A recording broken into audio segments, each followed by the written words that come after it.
Oi, pessoal! A gente está aqui em Santiago do Chile, no Cerro San Cristóbal, com a Carla Domingues, super cantora, duas vezes nomeada e duas vezes vencedora? Duas vezes vencedora. Duas vezes vencedora, o título de cantora de rock, vocalista de rock. Melhor vocalista do ano, segundo o site Heaven Hope, lá do Rio Grande do Sul. Maneiro, interessante. E, bom, a gente se encontrou aqui em Santiago e eu gostaria de continuar aquele papo que a gente teve com o Rodrigo Esteves a respeito do vocal de rock. E tá muito engraçado, porque eu não sei se vocês estão ouvindo essa trilha sonora super fofa do Cerro aqui, do Cerro San Cristóbal. A gente está no jardim. Muito bem. Eu gostaria de começar perguntando aquele arroz com feijão que também veio para o Rodrigo. Qual é a diferença e qual é a conexão que há entre o canto de rock e o canto de ópera? Então, eu acho que essa pergunta é um pouco difícil, porque depende, eu acho, um pouco da vivência de cada um. Mas a conexão técnica, eu diria assim, em primeiro plano, eu acho que fisicamente é muito semelhante. Eu penso da mesma forma a questão da respiração, a questão do apoio. O que vai mudar depois é um pouco da colocação vocal, assim. E eu acho que também o que se assemelha é a questão do feeling. Né? Que a gente no rock tem um feeling, uma entrega muito grande, que obviamente é necessária também na ópera. Então eu acho que se assemelha mais ou menos nesses dois pontos, assim.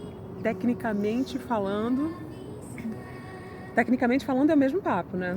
Respiração, apoio. O que vai mudar, na minha opinião, é a questão da emissão, né? A embocadura. Isso, a questão da impostação. Você não vai impostar, quer dizer, é meu ver. Sim, claro. Você não vai impostar para cantar um Led Zeppelin, um Rush, um Queen. Você vai usar um outro tipo de emissão vocal. Mas dependendo da dificuldade da canção, você vai precisar de uma sustentação, de um apoio maior ou menor, enfim.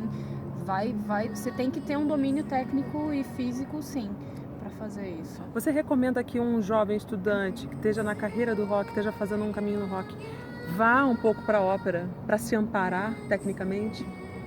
Não é que eu recomende, entendeu? Mas porque eu acho que assim, a pessoa não pode ir buscar uma coisa que ela não quer, tá afim, né? não tá afim. Porque daí ela não vai se dedicar com o afinco que tem que ser. Certo. Mas eu noto que é muito natural. Alguns alunos que chegam para mim em sala de aula são vocalistas de heavy metal, enfim, de outras vertentes, vêm buscar um auxílio de técnica vocal, eles acabam se interessando, sim, por aprender um pouco mais do Vacai ou de áreas antigas, de cantar em outra língua, cantar em italiano, cantar em alemão. Então acabam entrando um pouco, sim, nesse jogo da questão de outros, não só da ópera, mas do canto lírico em si, né? Sim.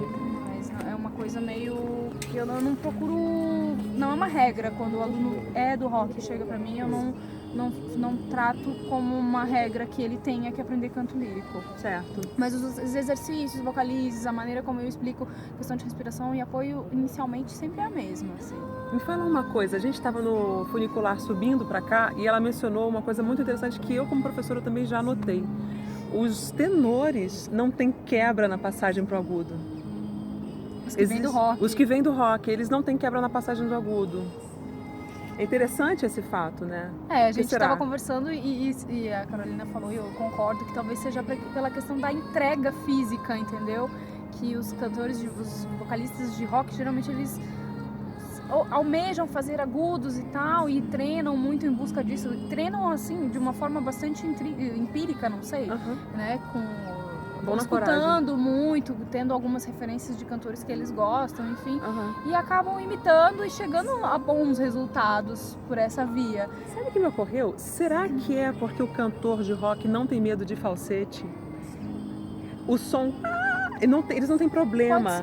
Pode eles ser. Não têm uma rejeição a esse som, porque eu acho que no primeiro momento para um tenor ou para uma voz masculina em geral, porque existe uma misturinha ali, até que a coisa chegue àquela mistura, ele vai passar um tempo ali meio... E eles não têm problema com essa passagem. Exatamente, já estão mais familiarizados desde cedo, eles não rejeitam. já estão acostumados. Na verdade é o som que eles primeiro almejam antes de chegar numa voz plena, é o som que eles primeiro buscam, né? A questão do falsete, da voz mais de cabeça só. Então realmente é um fato bastante curioso, assim. Eles chegam em aula, quando vê a gente tá vocalizando lá no si bemol e tá tudo bem. Claro Claro, não tá uma maravilha de voz, assim, Sim, postada, não. Mas, nossa, tá ali a voz, não tá quebrou. ali, não quebrou, ele entendeu o caminho, né? Exatamente. Muito bem, vamos lá. Rock, operismo, formação, semelhanças. Ah, sim. Uma coisa muito interessante, a videoaula. Eu gostaria de falar a respeito de videoaula. Eu não estou aqui para tacar pedra em ninguém e nos métodos de ninguém, mas eu estou um pouco preocupada com a videoaula, porque a videoaula ela só dá, ela só entrega, ela só transmite. E o estudo do canto, ele é feito de um burilar da voz, de uma referência externa. Você canta, o professor responde, vocês vão ali encontrando um meio de campo, entendendo o que é a sua voz, o que é a voz de cada um. E a gente veio também conversando a respeito da videoaula. Gostaria que você falasse um pouco. O que você pensa a respeito? Então, eu tenho duas coisas, né, que a gente estava conversando. Uma coisa é essa questão da videoaula e a outra coisa é a questão da aula por Skype. Sim. Primeiro vamos falar da videoaula. Eu não sou contra absolutamente a videoaula, assim. Eu acho que hoje em dia a gente tem o YouTube. Nossa, na minha época não tinha YouTube, entendeu? Eu sou da época que quando eu comecei a estudar canto lírico, que se você conseguia uma fita de VHS com uma ópera inteira, era o suprassumo, entendeu? Uma ópera inteira era um fenômeno. Uma fita cassete com a ópera, meu Deus, cara. O máximo que você conseguia era tipo a cópia daquele compilação de áreas de algum artista, Exatamente, né? nossa, as coletâneas, enfim.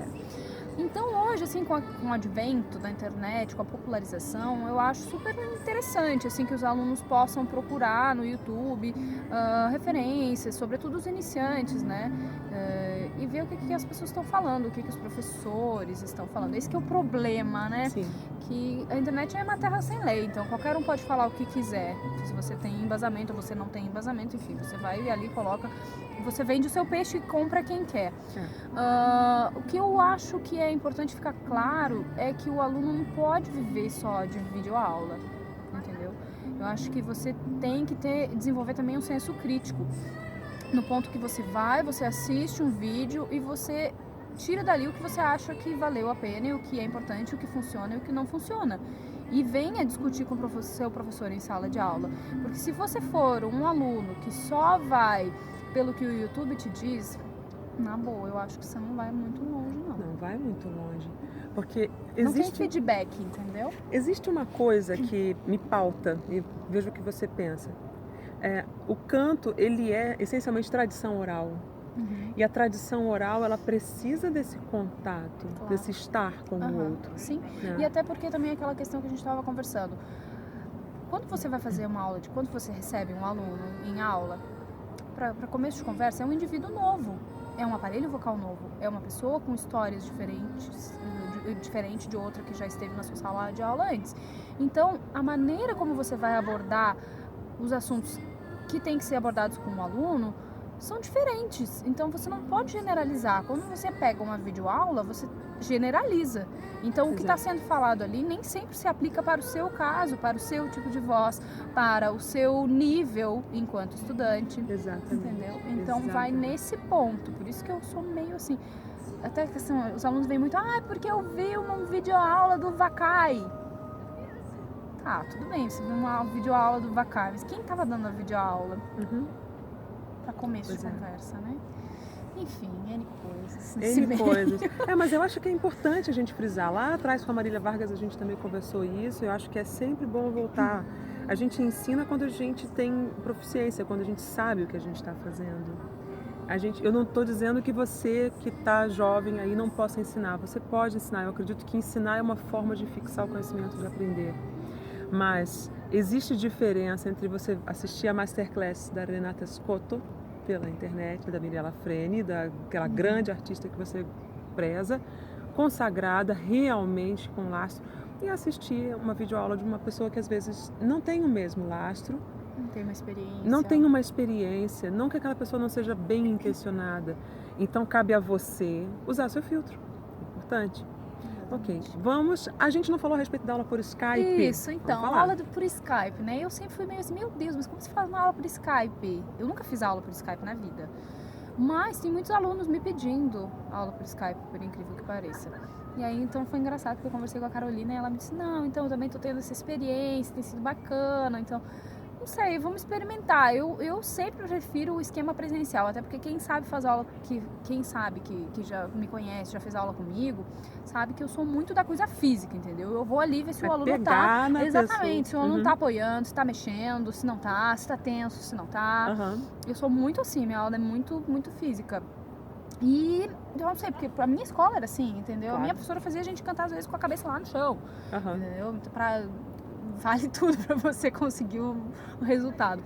Mas eu acho que sim, talvez algumas coisas você consiga passar para os alunos via Para um internet. aluno que já é seu aluno, que talvez. você já tem uma vivência, que você já conhece aquele instrumento, já conhece aquela cabecinha. E acontece nos casos de distância, você viaja, ele viaja, ou mesmo ele precisa de uma preparação de emergência antes de alguma situação, liga o telefone, professora, a senhora me ajuda. Isso acontece e vamos nessa. É uma experiência que eu tô aberta assim para fazer, mas até então não sei. Não tem opinião formada não tenho ainda. uma opinião formada ainda, tenho as minhas ressalvas. Os assim, harmônicos não são, você não vai ouvir todos os harmônicos, você vai ouvir basicamente squillo. Isso não é tudo. Isso é muito, mas isso não é tudo. Sim. Então, é importante também a gente ter bastante delicadeza nesse assunto. Quando você já conhece a pessoa, vai lá. Então, vamos ficar também de olho nisso, tá, pessoal? Quando você já tem um lastro maior técnico, esse contato com o professor, eu acho que não fica tão prejudicado. Mas se você é iniciante, tenta fazer aula presencial. Esses dias, inclusive, me escreveu um rapaz que me pareceu iniciante, e ele disse que fazia aulas. Aí eu fiquei coçando para perguntar, mas qual é o seu nível?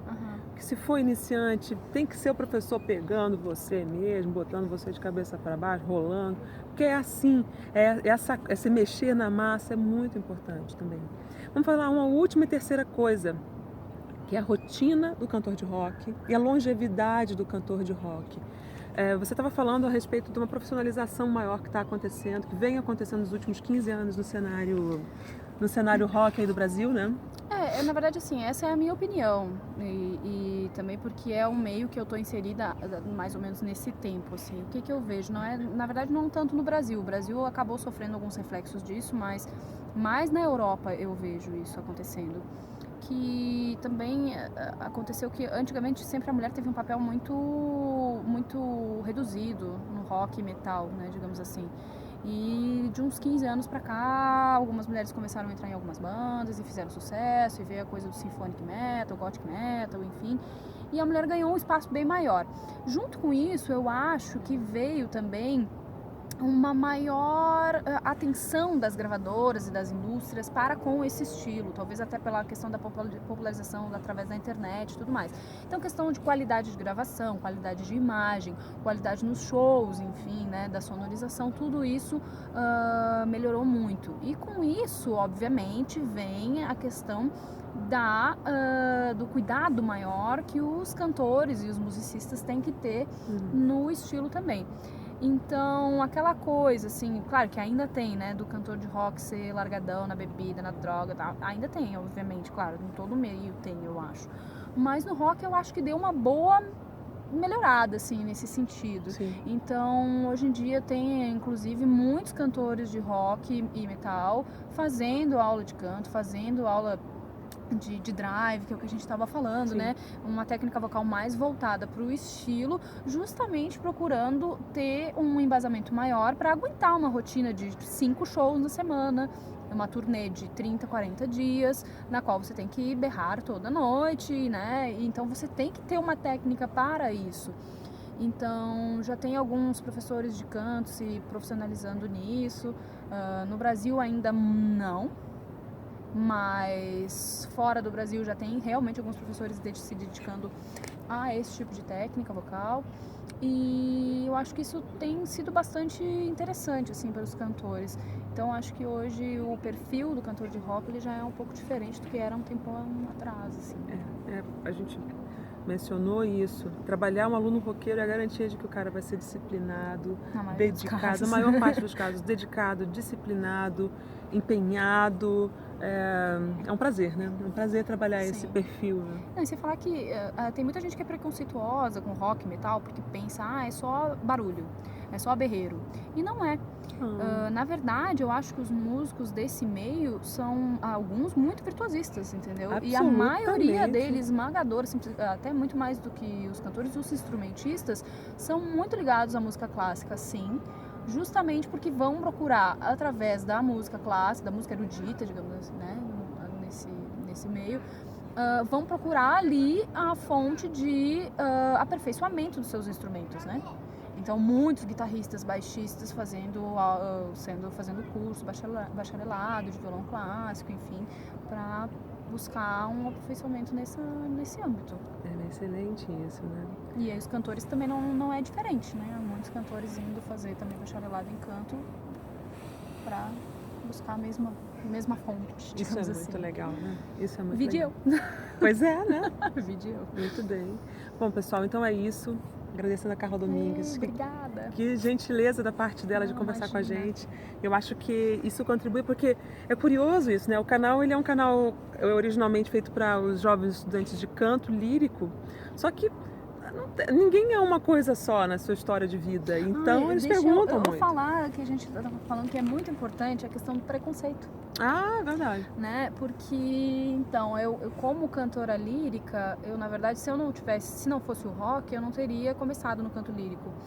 E, na verdade, muitas pessoas, quando me viam cantar no lírico, no rock, pensavam assim, nossa, mas como que você consegue cantar assim? Você não tem medo de estragar a sua voz? Na verdade, eu nunca fiz drive, nunca fiz nada, mas eu canto no rock de uma maneira popular, eu não uso a voz impostada para cantar um Led Zeppelin, para cantar um Rush, para cantar, não sei, enfim, Depeche Mode, não me vem outras coisas na cabeça.